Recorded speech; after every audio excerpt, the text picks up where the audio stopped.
Welcome everyone to Not That Media. My name is John and in this video I'm going to be doing a wrap up over the recently concluded For the Love of Horror 2024 which took place in Manchester, UK. I'm going to be going over the merchandise, my general experience, what I picked up, what I thought, pros and cons. So come along with me as I talk about For the Love of Horror.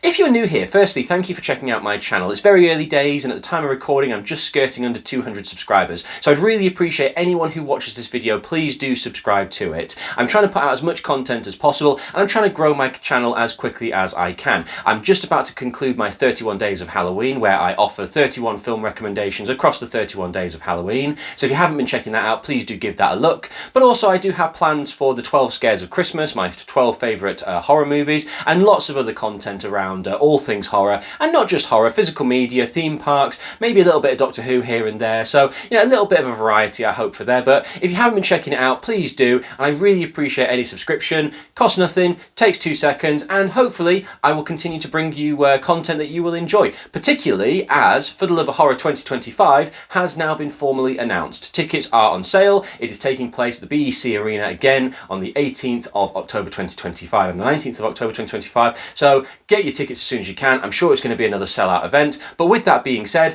let's jump into this video. So let's talk autographs. Now on the Saturday, because I only attend one day, I did have a diamond pass and I'll talk about that a little bit later in the video. I went in with the intention of meeting 20 people, a variety of different people all across the board, and they did not disappoint and I managed to get through all 20 on Saturday. But I actually got 22. If you watch my day one video montage, I do end it by saying I had 20 people. That wasn't actually true. I actually finished meeting 22 people. Now what we have here, and I'm not going to go through each of these individually and show you the signatures. If you want to see it, that is for a separate video because otherwise it'll be as long as Lord of the Rings and I'm trying to keep this as short and sweet as possible. But as you can see, 19 different Blu-ray, DVD or 4Ks were signed by the stars, with the exception of Halloween 1, which I had Bob and Linda sign together. Each one of these has one signature on it. I always like to have one signature per artist, per case, simply because I'm just not a big fan of them looking particularly messy when they're covered in multiple signatures. The only exception was Halloween because of course if PJ Soles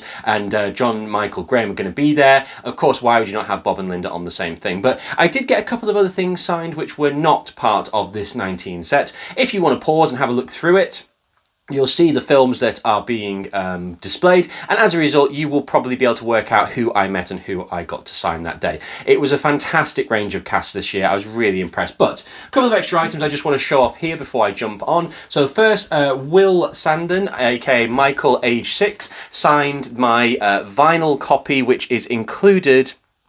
It's the vinyl copy of the soundtrack which is included in the Scream Factory Halloween 4Ks. I liked this purely because I think that Will doesn't necessarily get too prominently featured on a lot of the artwork. Most Blu-rays and DVD cases tend to have the traditional masked Michael Myers, but I liked the simplicity of this. I liked the simplicity of how he signed it. Yeah, that was really cool to get. So I just wanted to show that because obviously I didn't want to just put it on top and you wouldn't be able to see it. The two people who I did not intend to meet, not because I didn't want to, but that was, I can't say his last name, so apologies. Mason and Margaret Ann Florence, who appear in Terrifier 3. Now, I'm not sure how this is going to appear with the green screen, so if little bits have disappeared because there is a Christmas tree, don't be concerned. That's just simply because of the way it is. I was very lucky to meet them. They were really cool, really nice people. I deliberately didn't want to prepay for them. I thought I'll take my chances because I got to see Terrifier 3 the night before. Whilst it would have been cool to go to the pre-party or the opening ceremony with Bill Moseley,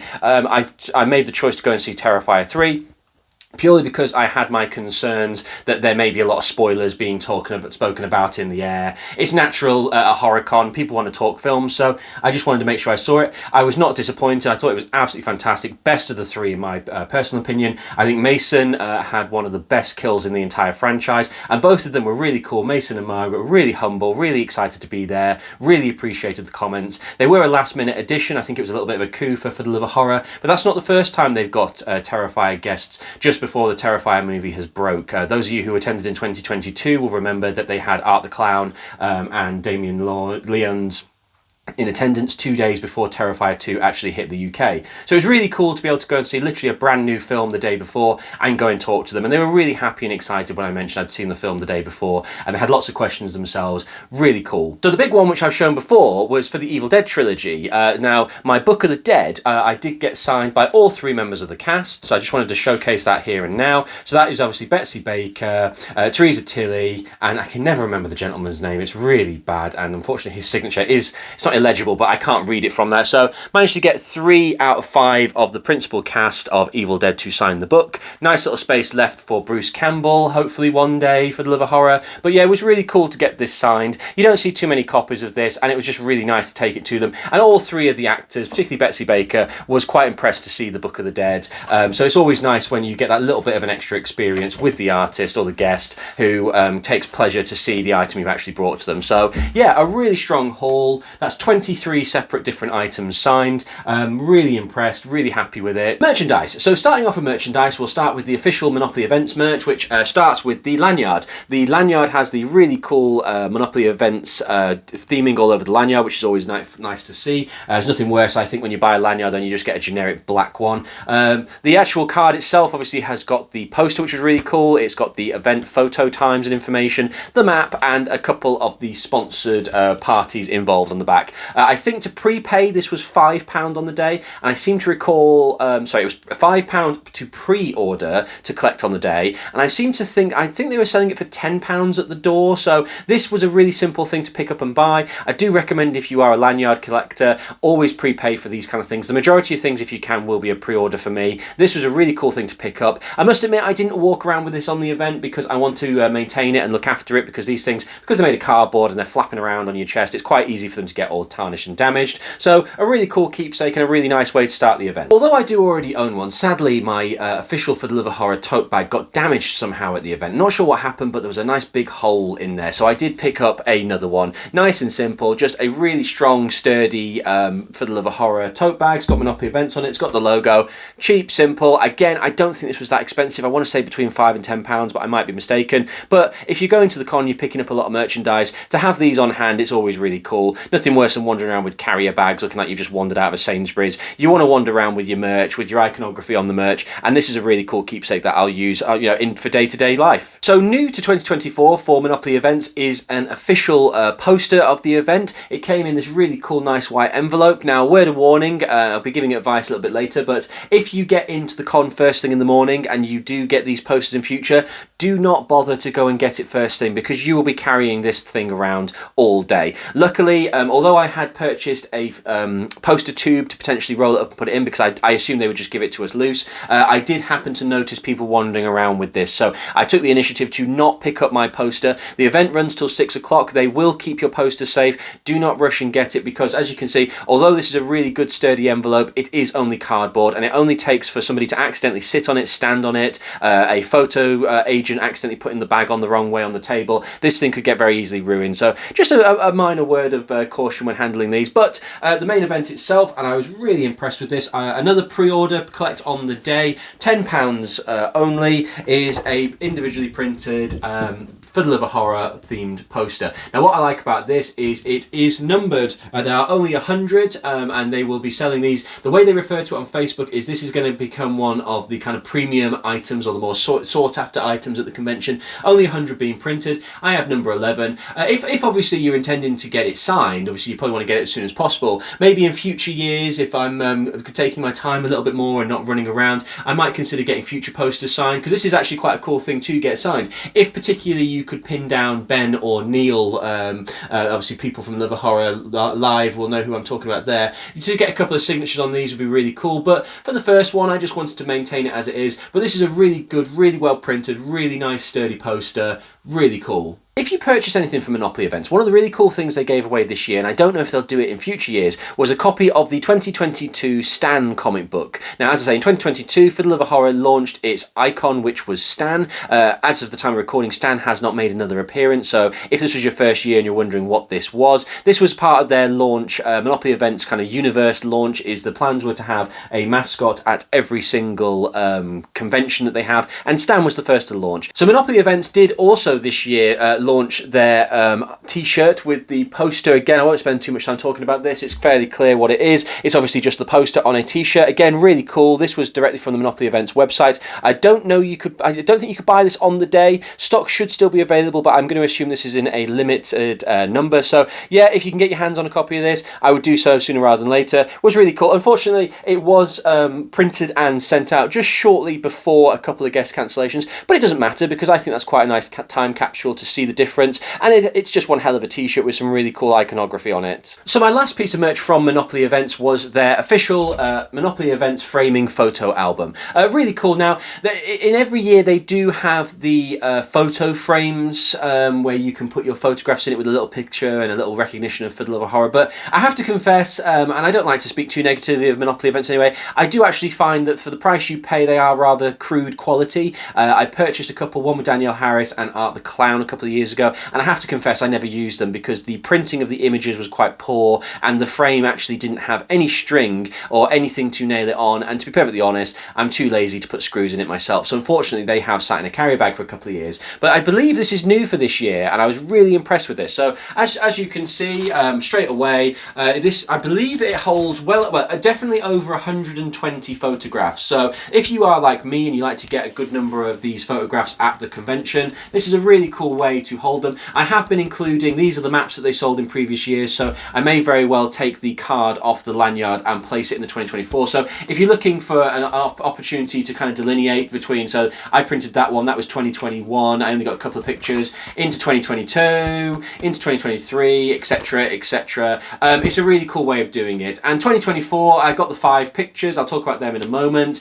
but again, it's really cool just to have a proper formal photo album. I have stuck in, for those eagle-eyed, a couple of pictures of George Romero. I was very lucky to meet George Romero a very long time ago. I've always wanted a place to put them in here. Whilst they're not part of Monopoly Events and they're not the same kind of picture quality or size as these, I did want to include these because that's one of my favourite pictures of all time at a convention, and a very young, very full-haired, thin me meeting Romero, absolute hero of mine, so he deserves pride and place in this as well. So I will continue to use this for years to come. I believe on the day it was being sold for £40. Quite an expensive photo album, it has to be said, but it's good quality, it's leather, it's got a really good cover on the front to say Monopoly Events, a really nice keepsake if you are a regular. It does give off this is your life vibes in terms of this book, so a really nice cool keepsake that in a few years time it'll be nice to be able to look at it and say, yep, when I went to Monopoly Events these are the people I met. So moving on to some of my favourite traders who attend For the Love of Horror, there's only one place I can start. He's one of the very best. He's always my first stop when I attend the convention. I'm talking, of course, about Dean of the Dead. Now, Dean of the Dead is an absolute maestro when it comes to his hot sauces, and not only that, the craft beers and the coffees, and I saw marshmallows this year, which is quite cool. He is always a feature of the event. He's always, as I say, my first visit. He's one of the coolest, kindest people that you can stand and talk to. He gives a lot of time to the people who take the time to buy and try his hot sauce, and this year was fantastic because he launched his 7 Deadly Sins collection. Now, this was something that was hinted if you watched the For the Love of Horror live hot sauce challenge episodes. In 2023, Dean teased that he was developing this, and in fact the lads Neil and Ben both tried I think one of the very earliest versions of this, long before there was packaging or a full piece of information about it. Dean demonstrated what was to come, and it was announced that in 2024 at the For the Love of Horror convention he would be launching it. Now, if you've watched my video of the con already, I'm going to say maybe you want to skip ahead about 30 seconds now, because what I'm going to do to explain what 7 sins are, I'm going to let the man himself do it, because he was very kind. As I went to his table first and we were talking, he was very kind enough to explain to me and for the camera what was going on. So take it away, Dean. Hello guys. Right, yes, so 7 Deadly Sins Hot Sauce Challenge box set. So what I was going to say is it's a strictly over 18s item, because the stuff inside it is nuts, like absolutely nuts. So I'll open it up and you can have a quick look. Oh, amazing, thank you. So you got a set of rules. Basically, you can do it how you want to do it. You can basically follow this, or you can just basically chug them all, or just use them as sauces. But basically the idea is that you kind of film yourself, send us the video, we'll upload it, or you upload it, see if you can do the challenge. You get 7 bottles. They're all nasty, and they get nastier and nastier as they go along. Tastes good, but damn hot. read this to the camera. You basically read this out to the camera, if you can read it. I think you can read it. Yeah, it's pretty fine. We printed one of these out before and the lettering was really small, but it looks good. No, I can read that, yeah. You've got a little egg timer in there as well, so this will tell you how to do it. You are literally our first customer Oh, amazing. buying this, so let us know how you get on. Well, it'll be recorded. I hope you survive. Really cool guy. Now, what I would say for those of you who are interested, if you want to see what this is going to be like, I will be doing this challenge at least once on camera, maybe twice, I haven't decided yet. I'm not going to be chugging this, as Dean said in his video, you can do it however you want. Me and my father and brother-in-law are very big fans of hot sauce challenges, and normally it's a bit of a Christmas tradition that we sit down and have a Christmas hot sauce now, and that's normally, although not officially sponsored, it is Dean of the Dead who is providing the hot sauces those evenings. So we will be recording this, so if you are interested to see the devastation of this, do keep an eye out. Probably early December. I'd like to meet up with the family in early December, but we will be recording this. I can't promise that we wouldn't have had a couple of drinks in advance, but we'll be doing it in somewhat of a similar way to the Hot Ones challenge, which is I will be preparing basically a massive pile of chicken nuggets and chips and things like that, and we will have these sauces on hand, and we will be giving a generous but not ludicrous amount of dip on it, and we'll see how well we can do. I'm really excited for this. Dean is an awesome guy. If you haven't checked out his website, if you haven't checked out his hot sauce, check out his YouTube channel as well. He is a director and makes some really cool videos. This Seven Sins is actually funding one of his upcoming videos, and he did advise that names would be in the credits for everybody who purchased it, so I look forward to seeing my name on that. And it was really cool that Dean, not by any kind of prompt, did point out the fact that I was the first person to buy this, so a real honour and privilege to be the first person to pick up one of Dean's brand new products. But of course, I wasn't there just to buy one thing from Dean, I was there to pick up hot sauce. So first and foremost, I did pick up a few of the hot sauces that I'm going to go over now. The convention exclusive hot sauce, unfortunately the glare from the camera may not be showing that up properly. This is going to be a special one. This is Cherry Vanilla Bourbon Barbecue. As you can see, it's got all the iconography again on it, which is awesome. The really cool wax effect, which I really like. I'm a really big fan of that. It makes me feel very sad to actually have to open this up at some point, but as a result of that, I did actually pick up two of the con. Reason being is I absolutely love the artwork of Dean of the Dead's hot sauces, and in previous years he always has the event hot sauce on display. So this was the 2023 sauce, I believe, and here is the 2022 sauce again. He has been a staple and a fixture of For the Love of Horror. I like to keep his bottles. I keep all of his bottles. Maybe I'll do a video on that one day about the artwork on it. So it's really cool to have another one. Really cool to see that the iconography continues For the Love of Horror. I think it's fantastic. Really well done. So the three others I bought. The first one was the Fright Rags exclusive Phantom Reaper. This is a Carolina pepper and scorpion pepper hot sauce from Dean. I always like the prominent logo of Dean of the Dead at the back. Hopefully you can see that. So yeah, that was an absolute must. I also then picked up, because who doesn't love a good pun, Wannabe Starting Pumpkin, which is the pumpkin spice habanero. That one I'm quite interested to give a go and try. Really excited to try that one out, because who doesn't love a bit of pumpkin, particularly at the spooky season. So again, this is rated at 4 chilies.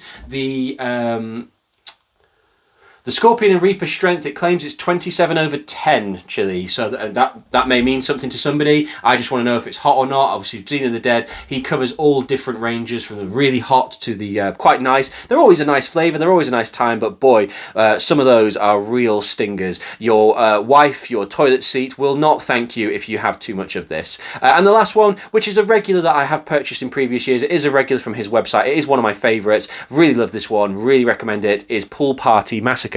Now again, some of the green may disappear on the green screen, but this is a blood orange and tequila Reaper sauce. He puts it at 4 chilies. This is hot, but still tastes really nice. Love the pink wax. I'm really a bit sad that I'm going to have to open that up, to be honest. I still have another bottle that I haven't quite finished, so I will keep this in condition as long as I can. But I absolutely love this artwork. I think that Dean absolutely excels himself when it comes to the hot sauces. Not just the sauces themselves, but also the artwork as well. Now, speaking of artwork, one of the happy coincidences that took place is that I happened to be recording at Dean's table when one of the artists, in fact the artist who who created the Pool Party Massacre cover, arrived at the table with a number of posters that he had pre-signed. When I asked him what they for sale, he just gave me one. So I have to say, these are really cool. Again, I don't know if the green screen might knock out a little bit of this, but the signature is obviously here. He was a really cool guy. I'm really sorry I didn't get his name. I do think later on in the day, because these were just left on the table to collect, I think you could only get this if you purchase the Pool Party Massacre hot sauce. But again, this is one of the things with the convention. You know, don't just ignore things. Hang around, look at things, interact with people. Because if you talk, you never know what you might get. I wasn't fishing for anything for free. I was quite happy to pay for it if he had said something, but I just wanted to know what it was, and he quite happily handed it to me. So again, I think I might have been one of the first people to get this. There was only a very small number. It wasn't a huge pile. To have a piece of signed artwork like this is wicked, and like I say, it's really cool that you know, as I say, that this kind of artwork is getting represented at the con. So whenever I go to the convention, the next step after Dean of the Dead is of course Hell on shirts, and Hell on shirts have been, as I've said in previous videos, my personal horror t-shirt of choice. I absolutely love Hell on shirts. I think that the couple who are behind this are absolutely excellent and experts at what they do. This is for the Love a Horror jumper from the previous year from Hell on shirts, and of course every year you've got to buy the official Hell on shirts for the Love a Horror t-shirt. This is obviously depicting the Thing with the spider head on fire with the really cool Kurt Russell character. I thought this was a wicked t-shirt, a really cool, unique design. And of course, displayed on the back, Monopoly Events, Manchester is the warmest place to hide. October 19th to 20th, 2024, BEC Arena, Manchester, Love a Horror, Hell on shirts. I absolutely love their merchandise, absolutely a massive fan of them. One of the things that I really love to do as well, and every purchase from their website you do get one of these, but unfortunately sometimes I'm unlucky and always get the same Killer Clowns from Outer Space art card, but with every purchase they do put in a random art card, which is one of the t-shirt designs showing obviously on a nice little postcard. So again, it's luck of the draw when you do the delivery, but it was really cool at the event that they had a couple of these on the table. So I collect these just as much as I collect the t-shirts. Obviously t-shirts, sadly, with washing and use, etc., will degrade and will come apart at time. At the time of recording, every Hell on shirt t-shirt I have, and I've been collecting them for now about 3.5 years, I've never had any issue with the t-shirts, no problems whatsoever, but clothes will always fade in time.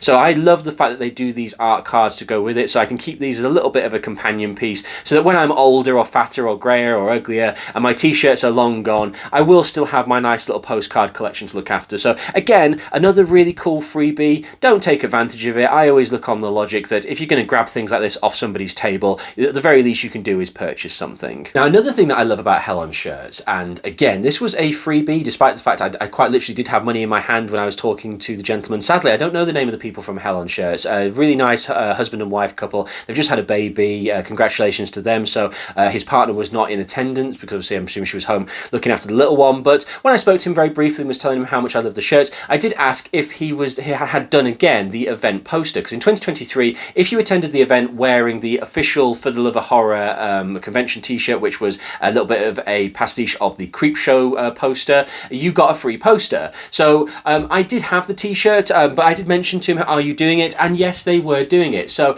I believe if you asked, or if you had the t-shirt on, you did have an opportunity to get hold of a free poster. So again, really cool to have these. Another collector's item, another thing that again in years to come I'll be quite happy to have displayed. Really cool to have this 2 years in a row. Big shout out to Hell on shirts. They're absolutely fantastic. Wish them every continued success. There's no sign of them slowing down, and I cannot wait to see what they're going to do for 2025's For the Love of Horror. Speeding the video up a tiny bit, there are a couple of regulars that I always like to go to at the Trader Hall, so I'm going to talk about them now. The first was Trick or Treat Bakery. I believe this is a lady and possibly her partner doing this, but they excel in horror-based cookies and cakes. You can go on their website. They do have a Facebook page. They're really cool. They've been there for a couple of years, and every year I do try to buy something. Now, because the event was so busy and because I was so busy rushing around, unfortunately, by the time I got there, there was actually only 2 biscuits left. There was a House of a Thousand Corpses biscuit and a Michael Myers biscuit. So I actually purchased the Michael Myers biscuit, and I'm trying to show this as quickly as humanly possible because I'm absolutely desperate to eat it.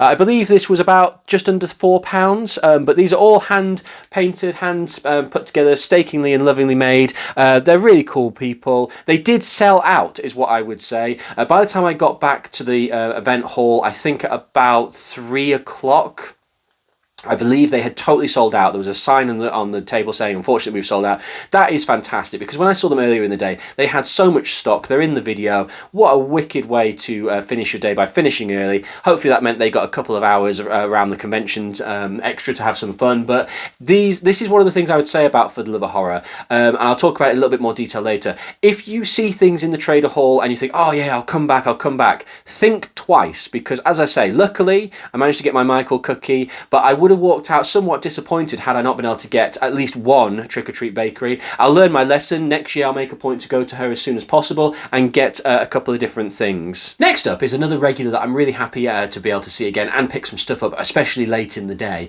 and that is Pop Punk. They specialise in some really cool hand-drawn, hand-created art and art pieces, all relating into the wonderful world of horror. Now, this is going to sound like it's a little bit out of left field, but I actually think this is really cool. One of the things they do, as you will have seen on my video, is they paint pots for plants, and the previous year I bought two which were Trick or Treat, a black and a pink one, and my wife was very pleased with them, so I thought this year, why not get another one? You know, why not blend the wonderful world of horror and potted plants? And this year, like I say, was no exception. I loved this design. I was really impressed. The lady behind the counter seemed really impressed when I mentioned the fact that I wanted that one as well, because she had Art the Clown, Michael Myers, all that kind of stuff, but Hell House LLC and the clown from Hell House LLC on a plant pot, hand painted, absolutely fantastic. You could not go wrong. What a cool, absolutely unique collector's piece. My wife was over the moon when I showed it her. Again, just something really different. I think in a wash of very general stuff. It's very easy to at trader halls just get kind of drowned in a sea of posters and pop vinyls and all kinds of things. So really cool to see a really interesting, uniquely painted item, and it's from one of our favourite films, again on my 31 Days of Halloween for a cheap plug right there. But I also got from Pop Punk, which I was really impressed with. This one may not show up quite as well due to there's a lot of green on it, but they also do pin badges. So I picked up two. The first, of course, would be a Art the Clown pin badge in his iconic Terrifier 2 sunglasses. Really cool. Really pleased with that. Try not to knock that over. And the other one, which this is new for this year, I think. I didn't see these last year, but I really liked this one. This one is metal, but this is a Pop Punk pin badge of Michael from 2018 in a really cool plastic design. I really liked this. I thought that was really different. And again, I hadn't seen anything else on any other tables like this. So yeah, 3 quick purchases from Pop Punk. They do all kinds of other stuff. Check out that little section of the video. Really cool guys. Hope they're there again next year. Go and check them out. Another really cool trader who is becoming more part of For the Love of Horror, and I think was much more prominently displayed this year, was Dead Evil Clothing. Now, no prizes obviously for what they sell, clearly obviously evil related or horror related clothing, and they have lots of really cool designs. Unfortunately, one of the designs I wanted they didn't have, but I really love the simplicity of the design and the uniqueness. I picked up one, and it is very simply just a black t-shirt that simply says directed by George Romero. They have this directed by series. I really like it, really simple, not really a whole lot to say about it. I love that it comes with a proper iconography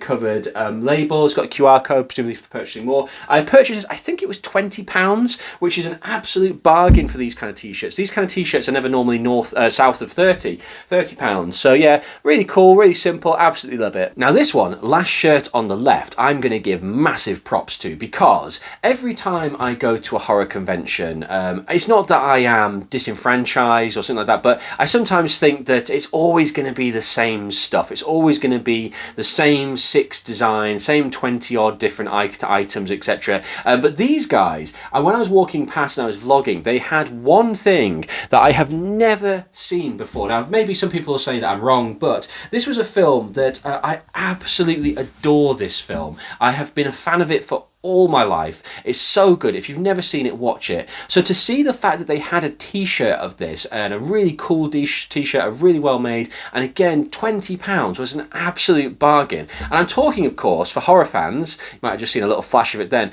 the absolute fantastic horror comedy, the one and the only The Burbs. Now, if you've never heard of The Burbs, you owe yourself a debt. Get yourself on the internet, get yourself to HMV and buy this absolute Tom Hanks classic. I love The Burbs. This is such a cool film. It's so well done, this t-shirt, and it tells you everything you need to know about this. I love this so much. It simply says at the bottom, he's a man of peace in a savage land, suburbia. It's so well done. It's got all, for fans of the franchise, you will recognise all these cool iconography moments, all these cool characters.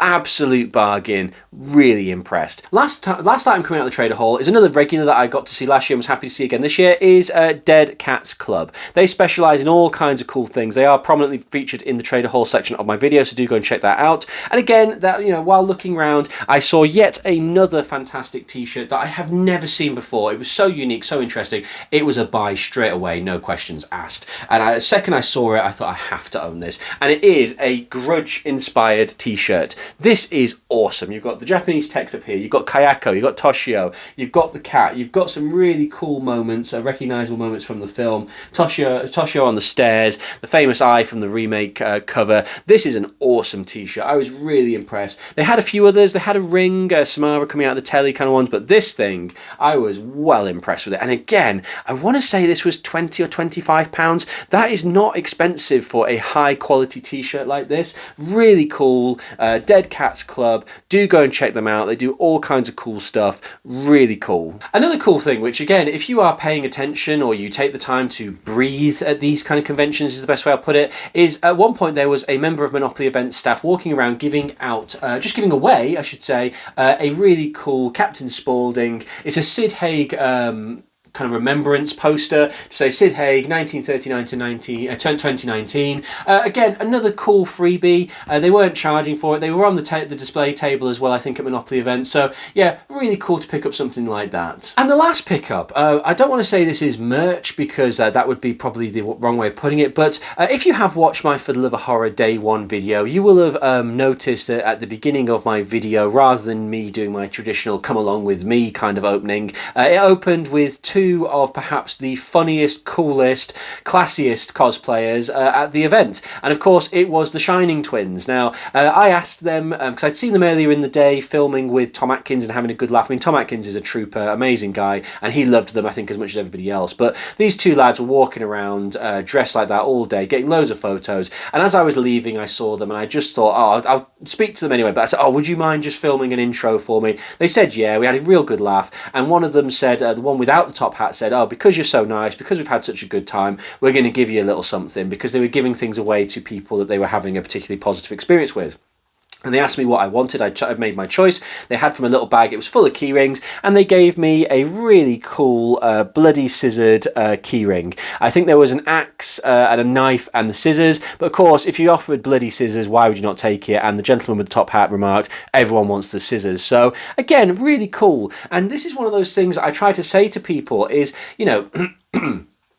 don't dismiss cosplayers or don't dismiss your opportunity to interact with people, because you never know what might happen. This was not something I asked for. This is not something I would ever expect. I would never expect anybody to give me anything, but giving people that 30 seconds, giving them that little bit of time to explain how cool they look or how great they look, you never know. I mean, in my Coventry video, if you've watched that, the Coventry Con video, Art the Clown gave me an engagement ring. That now sits inside my Terrifier 2 DVD case because it's a nice, cool little memory. So if you haven't seen that video, go and check it out, and I will treasure this as well. This will go in the horror cabinet, and out of everything, it's just really nice to see that actually sometimes people just want to do good things, and it's really appreciated. So the two lads who did my video opening, who gave me this key ring, you were fantastic. I hope you're there next year. You brought a lot of joy and a lot of happiness to a lot of people, including the legend himself, Tom Atkins. You should be really proud of your work. Thank you very much. So let's get on with the next section of the video.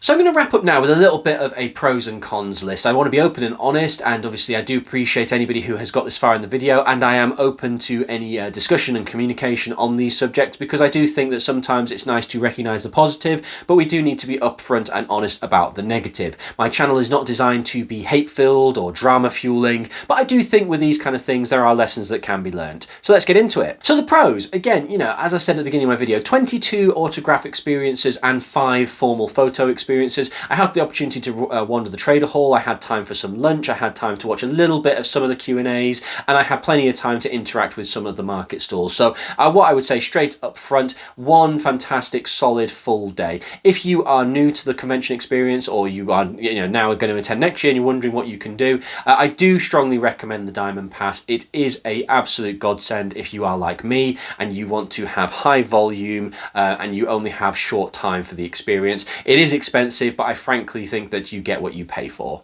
One of the real pros of this year's convention as well, I would say, perhaps because of the amount of guests, or maybe it was because Bill Moseley was there, is that the majority of the guests that were due to start to have a 9:30 start actually started at 9 a.m. Now, I was waiting in the queue for Bill Moseley, who appeared just after 9 o'clock. He walked up the queue, waved to everybody, sat down, and then before I knew it, within 5 minutes, it looked like all the guests had started to descend on the floor. So again, I don't know if that was a mutual decision with everybody or if Bill accidentally opened up the floodgates, but it was really cool because that time is so precious. And whilst it is great to get everybody into the hall between 8:30 and 9, there's a lot of standing around waiting until 9:30. So I will commend For the Love of Horror for opening up the guest experience earlier, and I would strongly recommend perhaps if we can get everyone into the hall before 9 o'clock and make a 9 o'clock start, I think it would make such a big difference for the frequency and the turnover of autographs up front. I think it made a real difference, that extra 30 minutes. One thing that was a real positive and a real vindication for me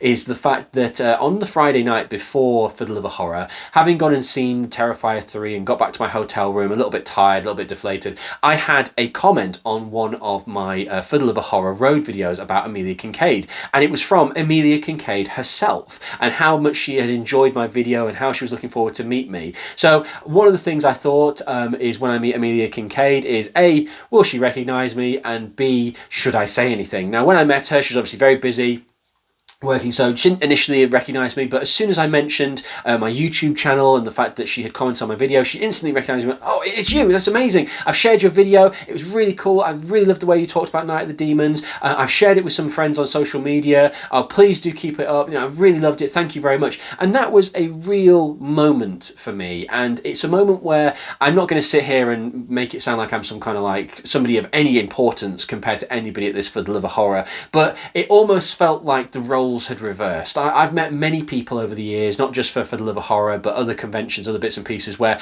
I have had that moment where the wide-eyed, oh my god, it's you kind of a moment happens, and I've always been the giver rather than the receiver of that adulation. So to have somebody of fantastic success, such as Amelia Kincaid, to have that moment of realisation, go wide-eyed, and to spend quite a lot of time with me.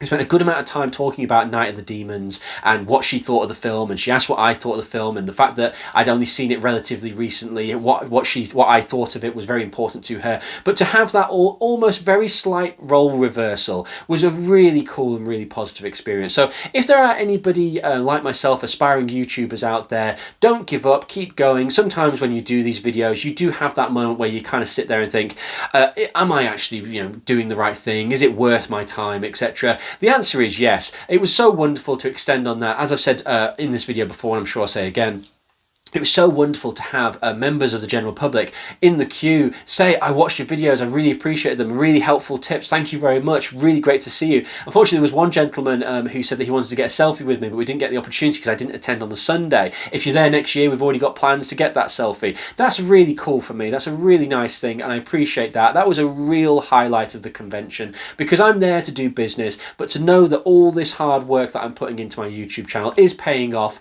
so early on in my YouTube career is really appreciated. So a really big thank you to all those guests, and an amazing thank you to Amelia Kincaid in particular. Out of all the guests I met, 22, she was perhaps arguably the best experience I had, because it was so humbling and mutual, and it was so fun to have those conversations in a sea of people and in a massive hysteria of people getting their photos and pictures and all this kind of stuff. Just to have that 5 or so minutes with Amelia, just almost one-on-one, talking about how much she liked my video and how much I enjoyed the film. That was a real moment for me and I really appreciated it. Another pro I want to shout out, and unfortunately I wasn't there on the Sunday so I didn't get to experience this, but I really want to highlight Lin Shaye. Now Lin Shaye is a real scream queen. I know people like to throw around Jamie Lee Curtis and Neve Campbell and things like that, but out of every guest I have ever encountered at every con, I have never seen somebody who was radiating so much positivity and joy to everybody she was meeting. That lovely lady who is known for so many films, all the way back from Alone in the Dark, all the way up to Insidious, Dumb and Dumber, Wedding Singer, everything in between. It was so wonderful to see. I saw people cry at the sight of her. And I think that was so a wonderful experience, because I think sometimes, particularly for some people, you kind of dismiss these people sometimes at conventions as just like, oh, it's just another celebrity, it's just another actor. To see and be in the presence of somebody as lovely and as nice and as kind and as warm as Lin Shaye, who gave you that big wide smile, those big wide eyes, you could tell that she was loving every minute of it. But I will say she was there all day working, as was everyone. She was working so hard. Her queue, I don't think it ever went down. Her photo op was massively long. Everything was great. She was amazing. Another one I've got to shout out for. There's a lot of shout outs to these. So Tom Fitzpatrick as the bride in black. My God, what an experience that was. That photo is probably one of my favourites, despite the old chins. He managed to lift up my chin quite nicely, which I thought was really appreciated when I see that photo. But my God, what a gentleman that person is. Tom is amazing. He was in that makeup for hours, and when he came to his table, he still had the trademark lashes in and a little bit around his eyes. And when he was talking about how he'd been up since 6 putting the makeup on and things like that, what a cool guy. What a real shout out. It just shows that these people, and I said in my video about the bride in black, if you can find someone with a love for the craft like Tom Fitzpatrick or David Howard Horton for Art the Clown, you really get that paying off. And he was so nice, so kind. Again, another one who was there all day. Massive shout out to the bride in black. The cosplay every year is great, but this year was really fantastic. I feel like a lot of the cosplay, there was a lot of love and a lot of respect being given to the cosplayers. It seemed like there was a lot of fun being done. There was a lot of variety. Like I said in my description for my video, it was so cool to be able to see Art the Clown, Michael Myers, Art the Clown, Freddy's, Jason's, Art the Clowns, a Predator, Texas Chainsaw Massacre, Art the Clown in attendance. But there was some fantastic variety. There was a lot of uniqueness, a lot of individualism to these iconic characters. I have to commend every single one of those people who spent all that time, particularly those from Central Legion, who I believe are, I'm not sure if they're a charity or an organisation, but they do attend, and there's some people who are spending a lot of time standing around, particularly that Michael Myers standing in the doorway, and the Art the Clown who was on the Santa's Throne experience. I don't think they got to do anything else during the day, so it's really cool to be able to think that you have that experience. Always give love and always give respect to the cosplayers, because at the end of the day, whilst they are doing it for themselves, it is the people stopping and telling them how great they look that make it worth every second. Whilst it is pretty much the same as every year, the layout is absolutely spot on this year. It was really good combination of placement of the guests, the trader hall, everything was really good. Can't fault that. Really well done yet again. It was good to see a little bit more food variety. In previous years, there's only ever been food outside. Now, I don't know whether or not this was new for this year, or I hadn't noticed it in previous years, but there was a really good chips and poutine place on the inside. So it was really good to be able to get some food on the inside whilst waiting. It was quick, it was cheap, it was cheerful. It's exactly what you need when you spent all this time on your feet. Just a bowl of chips, a can of Coke, just enough energy to get you through the afternoon. Really well done. Hopefully there will be more food choices outside. When I went outside, it did seem to be there was a few like chips, pizza, bits and pieces, but maybe a little bit more variety in the future is what I would say. But again, I understand that the car park, real estate is at a cost. Obviously, the more food stalls you put outside, potentially the less room you have for other things. But the food and the drink were absolutely spot on. For those of you who are interested, as I said at the beginning of the video, I was able to meet 22 guests for autographs and 5 professional photo ops. Walking the hall backwards and forwards all day from opening until I believe I left at about 4:45, maybe 5 o'clock.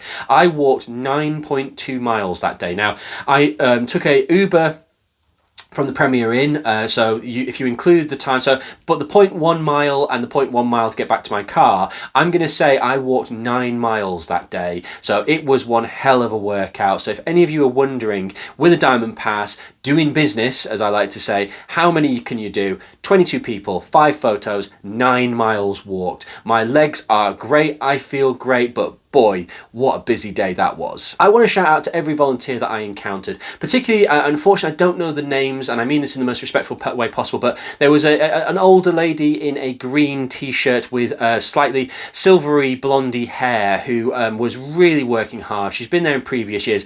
All the attendants worked really hard, but she was really working hard. And unfortunately, these people were getting a lot of negativity and a lot of flack. So I want to shout out to almost all of the volunteers, as targeted as a statement that is, because I actually think they are the unsung hero of the event. And frankly, as I'll talk about in the cons, they deserve a damn sight more respect than they're getting. Merchandise was fantastic this year. I am an absolute sucker, as I'm sure you've noticed, for con-specific items, for freebies, for all kinds of bits and pieces. There was something for everyone. Now, I know there wasn't a physical media presence there. There was meant to be a stall, but from what I believe I read Neil say on Facebook, they had dropped out at the 11th hour. So sadly, the only thing not represented was Blu-rays and DVDs. But for once, there was a fantastic difference in merchandise, some really cool stuff, really unique items as well, like I say. It's really cool to go to these kind of things. And like I say, it's not just a sea of pop vinyls and the same posters. There was some really cool, unique stuff. There was something for everybody. I didn't have the time that I wanted to go around the hall because I was so busy on that day.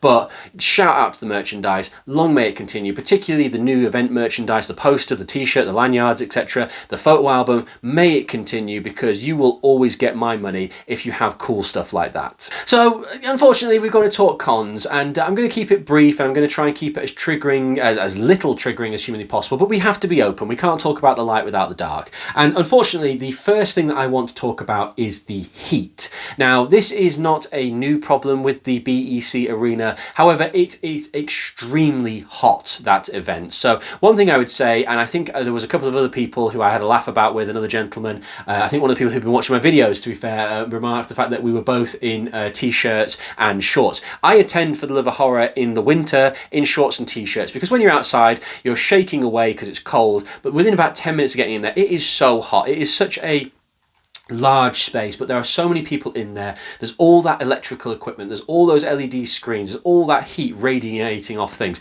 It gets really hot, particularly down the far end left of the stage, down in that photo area, that queue area. When I was spending time talking to the amazing Amelia Kincaid, I was absolutely blown away with her interaction and discussion. But unfortunately, I'm standing there somewhat embarrassed because I can feel the sweat literally coming down the side of my face. And every time she looked down or looked away, I kind of very quickly had to kind of brush my face, because I'm standing there thinking, like, what must this person think? And it did result in me with a lot of tissues in my pockets, wiping my forehead every time I went to a photo op, because the last thing I want to be seen in my photographs is a ugly, sweaty mess. So again, you know, I don't know how they're going to sort this out.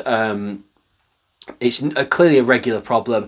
Air conditioning, some kind of system needs to be brought in, because I haven't seen it, but it's one of those situations where I'm always aware, always being health and safety conscious, that potentially someday somebody's going to have a real problem. Somebody's going to pass out, or someone's going to get ill. And I would hate for anybody at Monopoly events to A, have to deal with that situation, but B, any kind of negative publicity or reaction as a result of something like that. So, you know, it's just something, you know, get some air conditioning in there, get some more fans, get something in there just to bring that temperature down a little bit. The temperature dropped exponentially, it has to be said, at lunchtime, when a lot of people were outside, and there was a real difference earlier in. So I do think this is a body heat situation, so it's very difficult to distinguish what to do. I take Powerade drinks, take hydration drinks. I recommend the same to you, but come on guys, that heat, it's got to be sorted out. Now this one, I'm going to keep it short and sweet, because I don't want to spend too much time on negatives, but the Diamond Pass. This is the first year, 3 out of 4 years I've attended for the Love of Horror with the Diamond Pass, and 2 of those times I've had an absolute breeze. In 2023 I met 26 people, 5 photo ops, everything else, and I was leaving by about 3:30. This year I barely managed what I had, which was 22 and 5, and in previous years I've been done by lunchtime, and there's a lot of people talking about how the Diamond Pass, so 2 things happen with the Diamond Pass in my opinion. I can't prove either of it. Either it was oversold, which I'm leaning to think it was, or there was not enough staff to handle it. Now, I'm leaning more towards it being oversold. At certain points, it was being oversold to the stage where when we went up to Shawnee Smith's queue, we were turned away 4 separate times. And at one point, I was even told, don't bother getting in the queue, mate, because the diamond queue is just as long as the standard entry queue. And that was the same for Lynn Shay, for Tom Atkins. And it got to the stage where I spoke to one of the attendants, and I'd said to the attendant that this is what I was going to do. And she was in agreement that absolutely fine, as long as you don't feel, that you're putting yourself in any kind of difficult situation, please do that. But it got to the stage where the queue for the Diamond Pass, so queuing for the Diamond Pass, in theory you should walk up to a member of staff and go, hello, Tom Atkins, and they take you off. There wasn't enough staff to take people to the various guests, but also there were queues as long as the autograph queues to queue to ask for somebody. Now, when you pay an excessive amount of money for a Diamond Pass, you shouldn't be paying for the privilege to queue in one queue to then be moved into another queue.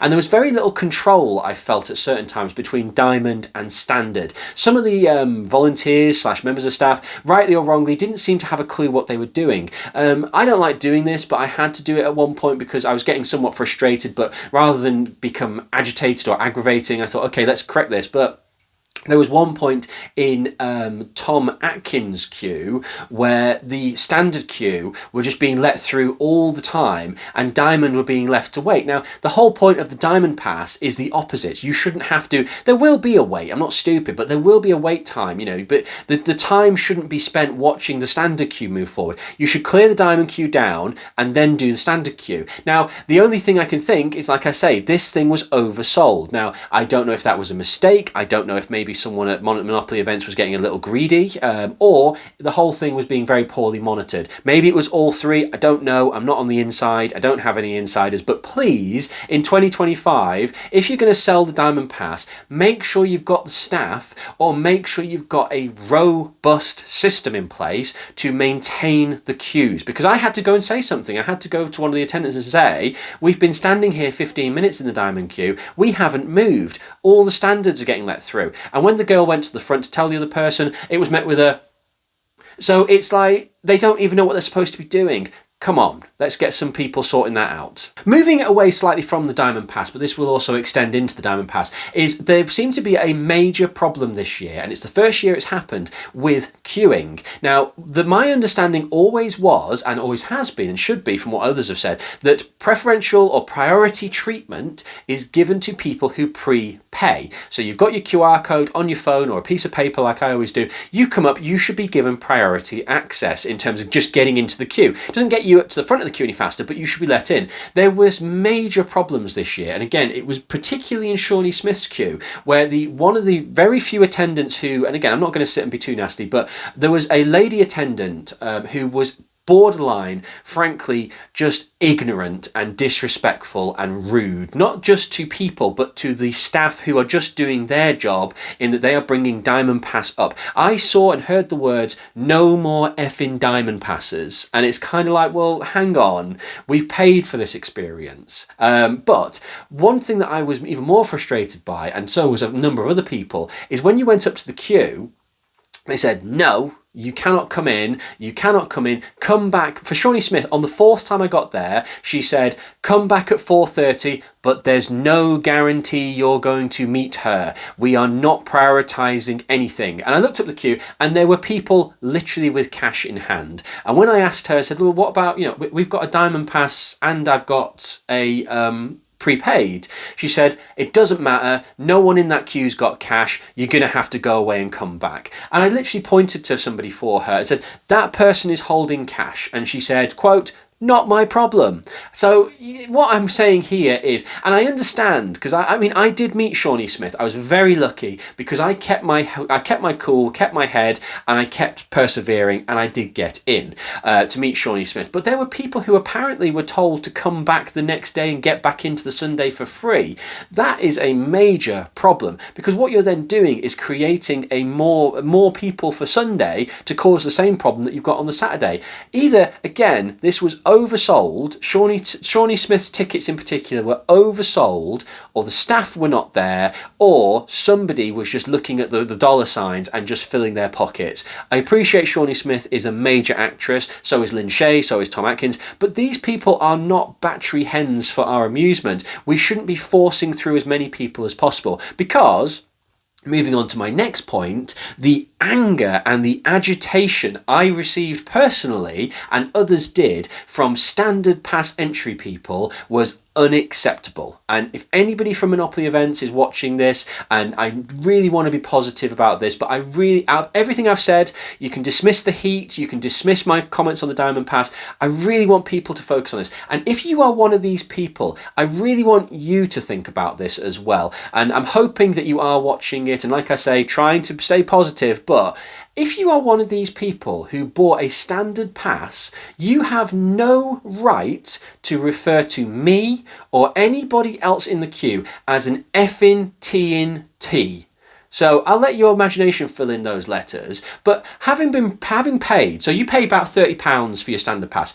It's £150 for the Diamond Pass, people. That is literally a 5-time markup. I pay, as do the Diamond people, 5 times the value of your ticket to have the honour, privilege, to be moved to the front. It's got nothing to do with elitism or class systems or any more of this garbage that I was hearing in the queue. We are paying for the privilege of being able to move to the queue front.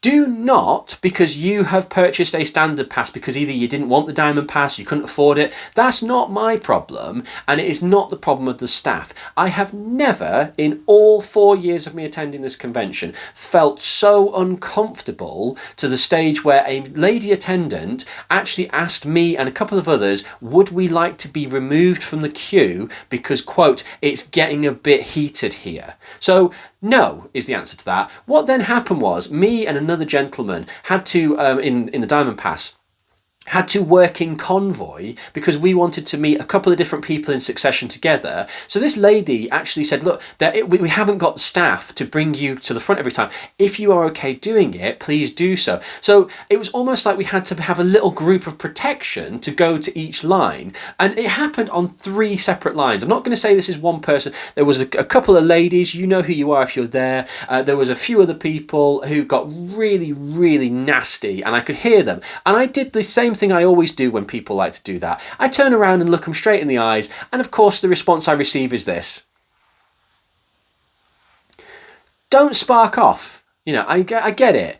It's hot. It's tired. It's a busy day. You've spent your money. You're in the queue. But there are people around you who have paid more. And as a result, they are entitled to more access. Please keep it in the back of your mind. Keep it in your throat. For the Love of Horror is an amazingly positive experience. Fantastic traders, fantastic cosplayers, amazing guests, so many smiles, so much fun. Children's eyes lit up by seeing these people who, frankly, they probably shouldn't be meeting, but that's the conversation of the day. You know, everyone's working their hardest. I saw Neil Hibbert, it has to be said, at the start of the day, he had somehow, and I didn't have time to ask him, split his head open. I saw him at the side holding his head with a gash of blood coming down his head. He was being attended to medically, and he was still on his feet 5 hours later, running around doing things, stopped to say hello to me. I asked how his head was, and he said it was okay. He had a massive plaster on his head. He was suffering for his art, literally suffering for his art. These members of staff, majority of them are female, and the majority of them are older females as well. They are not your punching bag. Do not disrespect these people. Do not treat people in that kind of a way. And I'm sorry to have to go off on this proper soapbox kind of angry moment, but I really, really wanted to talk about this as a real negative of the convention. It isn't the guests. It's not the traders. It's not the people running the events. It's not even down to the size of the venue.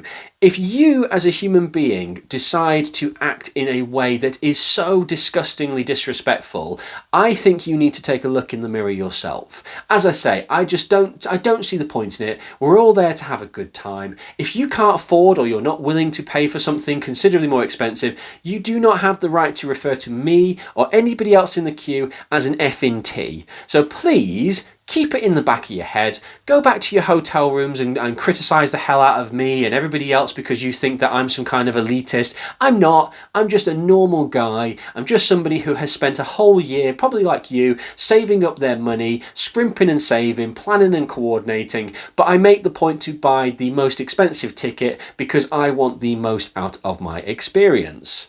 So other than that, it was a really good convention. It was really fun. Monopoly events are always great. For the Love of Horror is the premier event of horror as far as I'm concerned. The very best in the UK. So I think that's going to do it for this video. I don't want to end on too much of a negative, despite my little ramble about people who feel the need to spoil things. The event was fantastic. The guests were amazing. The traders were fantastic as always. Check out my video. Love to all the cosplayers. 2025 tickets are already on sale. I'm straight in there with the Diamond Pass. Got my hotel room booked next year. I will be there for one day only. To every single person who came and said hello, thank you for the videos, shaking the hands, I appreciate every single one of you. Please do like and share my videos. Please spread the word. I will be there. Hopefully, be able to record a lot more. We'll see who's going to be there. I will be following the road to For the Love of Horror 2025. So as soon as guest announcements start, videos will start up again. If you want to see more from me when it comes to For the Love of Horror, do give us a shout. Let us know. If you want to see more about the old signature collection, like I say, I deliberately haven't featured them prominently on this.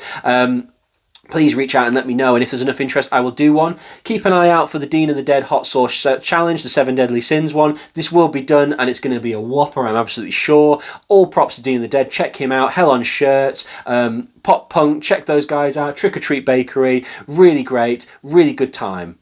So until next time, stay scared.